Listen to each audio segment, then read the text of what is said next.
Welcome back, guys, and in today's tutorial I'll be showing you how to create a very simple and clean shake effect in After Effects. So starting off, I already have my clip down here. You can go to new, open up a new adjustment layer, and then it's already adjusted to my clip. Head over to S_shake, drag it in, put our amplitude at 3. Click on a little time watch right here, open up our timeline.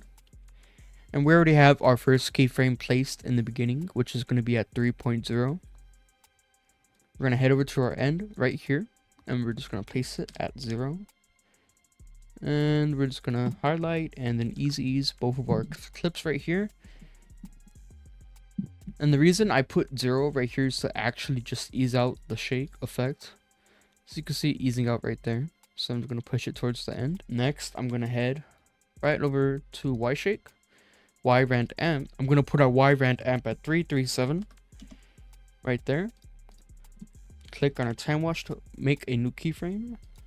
Hold on, give me a second. Open up our timeline. Then I'm going to head towards about the middle of our adjustment layer. I'm going to right click on our Y-rand amp right here and reset it. And it's going to make a new keyframe right there. So once again, I'm going to highlight both of our clips we have right here and just ease them. And just a tip right here, guys, always check off our motion blur box right here, because if not, your shake is going to come out really uneven and just unflattering. It's just going to look ugly. This is what the shake is actually going to look like without the blur. So you can see how it just looks weird. It looks ugly. Well, when I add a motion blur, it's going to help ease out that effect and give it a blur motion. So it's quite hard to see when it's actually moving and with each frame. Because if you have it unchecked, you're able to see, you're able to see this little motion tile right here and how fast it's shaking. While when you have motion blur enabled, you can't really make out that effect until it ends. So right there.